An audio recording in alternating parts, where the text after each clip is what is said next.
ଦିନେ ମିନୁ ଚଢ଼େଇର ଝିଅ ଗୁଡି ସହରରୁ ଘରକୁ ଫେରୁଥିଲା। ବାଟରେ ଆସିଲା ବେଳେ ସନ୍ଧ୍ୟା ହେଇଗଲା। ହେ ଭଗବାନ, ସନ୍ଧ୍ୟା ହେଇଗଲାଣି। ମା କହିଥିଲା ବେଳ ଥାଉ ଥାଉ ଘରକୁ ଆସିବୁ ହେରି, କିନ୍ତୁ ବାଟରେ ବସ୍ ଖରାପ ହେଇଯିବାରୁ ବହୁତ ଡେରି ହେଇଗଲା। ମା କହୁଥିଲା ସନ୍ଧ୍ୟା ହେଲେ ଆମ ଜଙ୍ଗଲରେ କୁଆଡେ ସବୁ ଭୂତ ବାହାରୁଛନ୍ତି। ହେ ଭଗବାନ, ମୋର ରକ୍ଷା କରିବ। ଜୟ ହନୁମାନ ଜ୍ଞାନ ଗୁଣ ସାଗର, ଜୟ କପିଶତି ହୁଁ ଲୋକ ଉଜାଗର। ଗୁଡି ଏମିତି ହନୁମାନ ଚାଳିଶା ପଢି ପଢି ଘରକୁ ଫେରୁଥିଲା। କିଛି ବାଟ ଆସିଲା ପରେ ସେ ଚୁପ୍ ହେଇଯାଇଥିଲା। ବାଟରେ ଗୋଟେ ବଡ ଆମ୍ବ ଗଛ ଥିଲା, ଆଉ ସେ ଗଛରେ ଗୋଟେ ଆମ୍ବ ଡାହାଣୀ ରହୁଥିଲା। ଆରେ ବା, ଏଇଟା ଗୋଟେ ଭଲ ସୁଯୋଗ। ଯାଉଛି ଏ ଝିଅ ଚଢେଇ ଦେହରେ ପଶିଯିବି, ଆଉ ତା ଦେହରେ ରହି ଜଙ୍ଗଲରେ ଥିବା ସବୁ ପକ୍ଷୀଙ୍କୁ ମାରି ଖାଇବି। କେହି କିଛି ବି ଜାଣିପାରିବେନି, ଆଉ ଏମିତି ମୋ ପେଟ ପୁରିବ। ହା ହା ହା ହା। ଏହା କହି ସେ ଆମ୍ବ ଡାହାଣୀ ଗୁଡି ଦେହରେ ପଶିଗଲା, ଆଉ ତା ଘରକୁ ଯିବାକୁ ଲାଗିଲା। ଆଲୋ ମା, ତୁ ଆସିଗଲୁ। ବାଟରେ ତୋର କିଛି ଅସୁବିଧା ହେଲାନି ଟି? ମତେ ତ ବହୁତ ଡର ଲାଗୁଥିଲା। ନାଇଁ ମା, ମୋର କିଛି ଅସୁବିଧା ହେଇନି। ହେଲେ ତମେ ଡରିଲ କାହିଁକି? ଆମ ଜଙ୍ଗଲରେ କଣ ଚୋର ଡାକୁ ଅଛନ୍ତି ଯେ ତମେ ଡରୁଛ? ଆରେ ନାଇଁ ଝିଅ, ମୁଁ ଶୁଣିଥିଲି ଆମ ଜଙ୍ଗଲର ବାଟରେ ଆସିଲା ବେଳେ ଗୋଟେ ବଡ ଆମ୍ବ ଗଛ ଅଛି, ଆଉ ସେ ଆମ୍ବ ଗଛରେ ଗୋଟେ ଆମ୍ବ ଡାହାଣୀ ରହୁଛି। ସେ କୋଉଠି ପକ୍ଷୀମାନଙ୍କୁ ମାରି ଖାଇ ଦେଉଛି, ସେଥିପାଇଁ ଟିକେ ଡରି ଯାଇଥିଲି। ଆରେ ତମେ ସେ ବେକାର କଥା ଛାଡ। ପିଲାଟା କେତେଦିନ ପରେ ଘରକୁ ଆସିଛି, ତାକୁ ତ କଣ ଖାଇବାକୁ ଦିଅ, ସେତିକଳୁ ଖାଲି ବକ ବକ ହେଉଛ। ତାପରେ ମିନୁ ତା ଝିଅକୁ ବହୁତ ସ୍ୱାଦିଷ୍ଟ ସ୍ୱାଦିଷ୍ଟ ଖାଇବା ଆଣିକି ଦେଲା। ଗୁଡି ସେ ଖାଇବାକୁ ଗୋଟେ ମିନିଟରେ ଖାଇଦେଲା। ଏହା ଦେଖି ମିନୁ ବହୁତ ଆଶ୍ଚର୍ଯ୍ୟ ହେଇଗଲା। ମା, ତୁ ମତେ ଏତିକି କଣ ଖାଇବା ଆଣିକି ଦଉଛୁ? ମତେ ଆହୁରି ଖାଇବା ଆଣିକି ଦେ। ମୋର ଏତିକିରେ ପେଟ ଜମାରୁ ପୁରିଲାନି। କାଲିଠୁ ମତେ ବହୁତ ସାରା ମାଛ ମାଂସ ଆଣିକି ଦବୁ, ହେଲା? ଏହା ଶୁଣି ମିନୁ ବହୁତ ଡରିଗଲା। ଆହା, କି ଶାନ୍ତି ଲାଗୁଛି। ଏତେ ଦିନ ପରେ ବହୁତ ସାରା ସ୍ୱାଦିଷ୍ଟ ସ୍ୱାଦିଷ୍ଟ ଖାଇବା ପେଟ ପୁରା ଖାଇବାକୁ ମିଳିଲା। ସେ ଆମ୍ବ ଗଛରେ ରହିକି କିଛି ଖାଇବାକୁ ମିଳୁନଥିଲା। ଏଠି ରହିଲେ ମତେ ଭଲ ଭଲ ଖାଇବା ମିଳିବ। ମୁଁ ଆଉ ଏଠୁ କୁଆଡେ ବି ଯିବିନି। ହା ହା ହା ହା। ସେ ଏମିତି କହୁଥିଲା ବେଳେ ମିନୁ ଚଢ଼େଇ ସବୁ ଶୁଣିଦେଲା। ଆରେ, ଇଏ ଏମିତି କଣ କହୁଛି? ଆଉ ଇଏ କୋଉ ଆମ୍ବ ଗଛ କଥା କହୁଛି? ନା ନା, ମତେ କିଛି ଗଡବଡ ଲାଗୁଛି। କାଲି ଦେଖିବାକୁ ପଡିବ।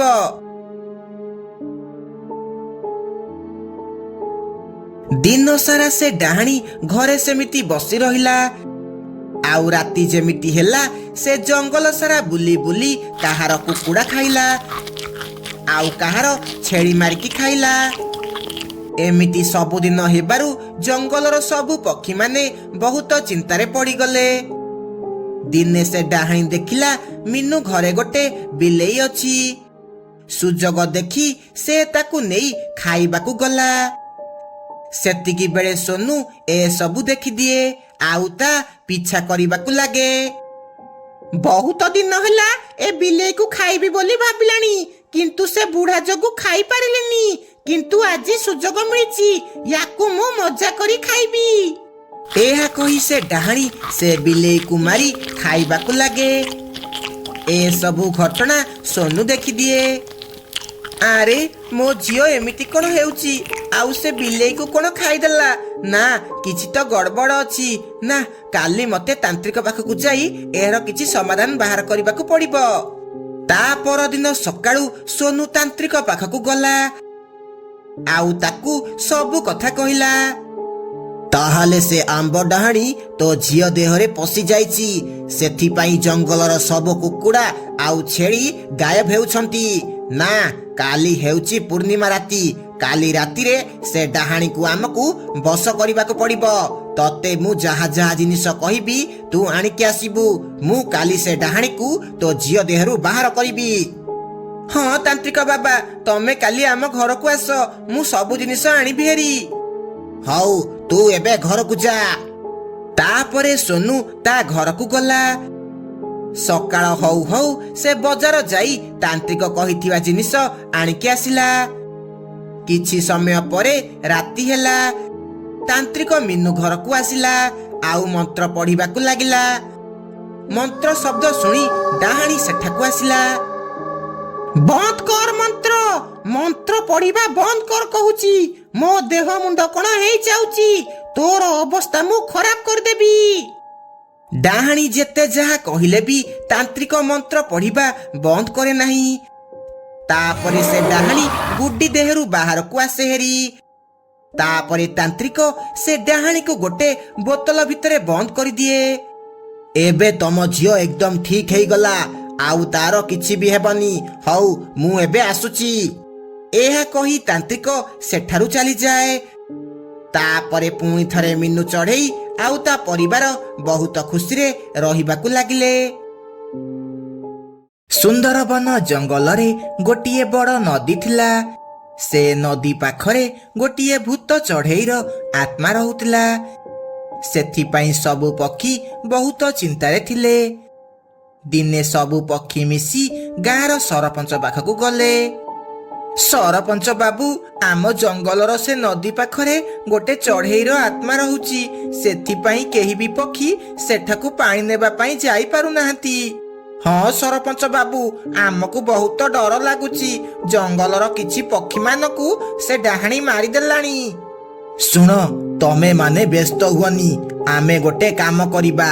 ତମମାନଙ୍କ ଭିତରୁ ସବୁଦିନ 2 ଜଣ ଲେଖାଏଁ ରାତିରେ ଯାଇ ସେ ନଦୀ ପାଖରେ ହନୁମାନ ଚାଳିଶା ପାଠ କରିବ। ଏମିତି ସବୁଦିନ କରିବା ଦ୍ୱାରା ସେ ଡାହାଣୀର ଶକ୍ତି ଶେଷ ହେଇଯିବ ଆଉ ସେ ଜଙ୍ଗଲ ଛାଡ଼ି ସବୁଦିନ ପାଇଁ ପଳେଇବ। ଏହା ଶୁଣି ସମସ୍ତେ ବହୁତ ଖୁସି ହୁଅନ୍ତି। ରାତିରେ ମିଟୁ ଶୁଆ ଆଉ ବୁଲବୁଲ ଚଢେଇ ସେ ନଦୀ ପାଖକୁ ହନୁମାନ ଚାଳିଶା ପଢିବା ପାଇଁ ଯାଆନ୍ତି ଆଉ ହନୁମାନ ଚାଳିଶା ପାଠ କରିବାକୁ ଲାଗନ୍ତି। ଏସବୁ ସେ ଡାହାଣୀ ଦେଖିଦିଏ। ଆଚ୍ଛା, ଏସବୁ ମୋଠୁ ବଞ୍ଚିବା ପାଇଁ ଚାଲିଛି। ପକ୍ଷୀମାନେ, ତମେ ଯେତେ ଯାହା କଲେ ବି ମୋର କିଛି ବି କରିପାରିବନି। ରୁହ, ତମକୁ ଏବେ ମଜା ଶିଖଉଛି। ଏହା କହି ଡାହାଣୀ ଗୋଟିଏ ଚା ବାଲାର ରୂପ ନେଇଯାଏ। ଚା ପିଅ, ଚା, ଗରମ ଗରମ ଚା, ଅଦା ବାଲା ଚା, ମୁଣ୍ଡ ପୁରା ତାଜା ହେଇଯିବ। ଆସ ଆସ, ଚା ପିଇବ ଆସ। ଏହା ଦେଖି ବୁଲବୁଲ ଆଉ ମିଟୁ ସେଠାକୁ ଆସନ୍ତି। ଏ ଚଢେଇ, ଆମକୁ 2 କପ୍ ଚା ଦେଲୁ। ଲାଗୁଛି ତୁ ଏ ଜଙ୍ଗଲକୁ ନୂଆ ଆସିଛୁ। କାହିଁ ଆଗରୁ ତ ଆମେ ତତେ ଦେଖିନୁ। ଇଏ ନିଅ 2 କପ୍ ଚା। ଆରେ ଶୁଆ ଭାଇ, ମୁଁ ଆରପଟ ଜଙ୍ଗଲରୁ ଆସିଛି। ମୁଁ ଚା ବିକି ମୋ ପିଲାମାନଙ୍କର ପେଟ ପୋଷୁଛି। ତାପରେ ମିଟୁ ଆଉ ବୁଲବୁଲ ଚା ପିଇବାକୁ ଲାଗନ୍ତି। ସେମାନେ ଯେମିତି ଚା ପିଇଛନ୍ତି ତାଙ୍କ ମୁଣ୍ଡ ଜୋରେ ଜୋରେ ବୁଲେଇ ହୁଏ ଆଉ ସେ ତଳେ ପଡ଼ି ସେଇଠି ମରିଯାଆନ୍ତି। ତାପରେ ସେ ଡାହାଣୀ ନିଜ ଅସଲ ରୂପକୁ ଆସେ ହେରି। କେମିତି ଲାଗିଲା ମୋ ବିଷ ଚା ପିଇକି? ଆସିଥିଲ ମତେ ରୋକିବାକୁ, ଆଉ ଏବେ ନିଜେ ସବୁଦିନ ପାଇଁ ଶେଷ ହେଇଗଲ। ଯିଏ ବି ମତେ ଏଠାରୁ ହଟେଇବାକୁ ଚେଷ୍ଟା କରିବ ତାର ଅବସ୍ଥା ଏମିତି ହେବ।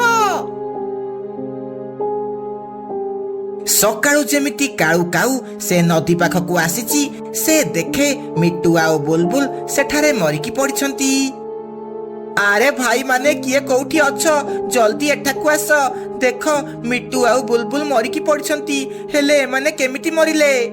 ଲାଗୁଛି ଅନ୍ଧାର ରାତିରେ ଏମାନେ ହନୁମାନ ଚାଳିଶା ପଢୁଥିବା ବେଳେ କୋଉ ସାପ କାମୁଡି ଦେଇଥିବ, ଯାହା ଦ୍ୱାରା ଏମାନେ ମରିଯାଇଥିବେ।